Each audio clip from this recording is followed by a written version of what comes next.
Hello guys, welcome to my YouTube channel maths Pathshala. कैसे हैं आप सब लोग? आई होप आप लोग बहुत ज़्यादा अच्छे होंगे। अब मैं क्लास 9 का नेक्स्ट चैप्टर ले आई हूँ। चैप्टर का नेम है हीरोन का सूत्र, यानी हीरोन्स फार्मूला, जो त्रिभुज में अप्लाई होता है। अब कैसे अप्लाई होगा ये हम बताने वाले हैं। जैसे ये एक त्रिभुज है ए बी सी। जो ए है इसके सामने वाली भुजा बी सी को हमने स्मॉल ए से इंडिकेट किया है, और ये जो बी है इसके सामने वाली भुजा जो ए सी है इसको बी से दर्शाया है, और ये जो सी है इसके सामने वाली भुजा जो ए बी है इसे स्मॉल सी से दिखाया है। यही हमने यहाँ लिखा है कि त्रिभुज ए बी सी में ए की सम्मुख भुजा बी सी को ए से प्रकट करते हैं, बी की सम्मुख भुजा ए सी को बी से प्रकट करते हैं, और सी की सम्मुख भुजा ए बी को सी से प्रकट करते हैं। तो जो इसमें हमने दिखाया वो यहाँ पर हमने लिख दिया। अब त्रिभुज का अर्ध परिमाप क्या हो जाता है? स्मॉल एस से हम उसे शो करते हैं, और ये कैसे निकलेगा? ये तीनों भुजाओं के योग के आधे से निकलेगा। परिमाप क्या होता है? सभी भुजाओं का योग। तो अर्ध परिमाप क्या होगा? ये सभी भुजाओं के योग का आधा। ठीक है, तो इस त्रिभुज ए बी सी का जब क्षेत्रफल निकालेंगे, इसका क्षेत्रफल का फॉर्मूला क्या निकलेगा? रूट के अंदर एस यानी जो अर्ध परिमाप है हमारा, वो इसमें कुछ नहीं लगा है, यानी कि डॉट है, यानी कि मल्टीप्लाई है, और एस माइनस ए यानी पहली भुजा, एस माइनस बी यानी दूसरी भुजा, एस माइनस सी यानी तीसरी भुजा। यानी कि अर्ध परिमाप के साथ हम अर्ध परिमाप से हर एक भुजा को घटाएंगे और सबका मल्टीप्लाई कर देंगे। यही हमारा हीरोन्स फार्मूला कहलाता है। इस पर हमारा क्वेश्चन नंबर 1 है, उन त्रिभुजों की क्षेत्रफल निकालो जिनकी भुजाएं निम्नलिखित हैं। हम पहला वाला करते हैं। ठीक, इसमें मान लेंगे, माना स्मॉल ए कितना है?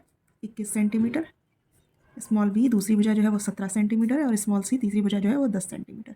तो परिमाप स्मॉल एस कितना हो जाएगा? तीनों भुजाओं का योग बटा 2। तीनों 21 प्लस 17 प्लस 10 बटे 2, 7 और 1 8, और 1 और 1 2, 2 और 2 4 बटे 2, यानी 4 2 चौक 8। ये आ गया हमारा 24।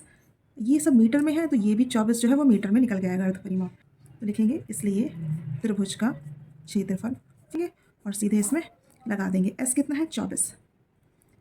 24 में से एक और घटाना है, यानी कि 24 में से 21 घटाएंगे, कितना बचेगा? 3। 24 में से 17 घटाएंगे, और 24 में से 10 को घटाएंगे तो आएगा 14। क्या लिख सकते हैं हम? 2 3 6, 6 चौक 24। 24 को हमने इसमें तोड़ दिया, उसके बाद 3 सिंगल रहेगा, 7 सिंगल रहेगा, और ये हो जाएगा 7 दूनी 14। अब देखिए 2 का जोड़ा 1 बाहर निकाल लिया, फिर एक 3 का जोड़ा ये रहा, बाहर निकाल लिया, एक एक बार सब बाहर निकालेंगे। 7 का जोड़ा ये रहा, बाहर निकाल लिया। और 4 तो 2 का वर्गमूल वर्ग होता ही है, तो 2 बाहर निकल जाएगा। 4 से 2 बाहर निकल जाएगा। ठीक है, 2 3 6, 6 दूनी 12, 12 7 84। 84 क्योंकि ये क्षेत्रफल है इसलिए ये वर्ग मीटर में आएगा। सेम सेकंड वाला भी ऐसे ही होगा। अगर आपको ये समझ में आया है तो आप इसको ज़रूर कैलकुलेट करके मुझे कमेंट सेक्शन में बताइएगा। अब हमारा नेक्स्ट क्वेश्चन है इसी एक्सरसाइज का, कि किसी त्रिभुजाकार पीतल की चादर का क्षेत्रफल निकालना है जबकि उसकी भुजाएं ये दे रखी हैं। बिल्कुल सेम फार्मूला है। हम मान लेंगे, माना स्मॉल ए बराबर 3 मीटर, बी बराबर 4 मीटर, और सी बराबर 5 मीटर। ये त्रिभुजाकार है तो तीनों भुजाएं ये हो गई हमारी। ठीक है, फिर लिखेंगे इसलिए एस बराबर कितना हो जाएगा? तीनों भुजाओं का योग बटे 2। अब क्या आएगा? 3 प्लस 4 प्लस 5 बटे 2। 5 4 9, 9 3 12 बटे 2, यानी कि 6 मीटर। इसलिए त्रिभुजाकार पीतल की चादर का क्षेत्रफल, चाहो तो सिर्फ त्रिभुज का क्षेत्रफल लिख दो, नहीं तो पूरी बात लिख दो। क्या हो जाएगा?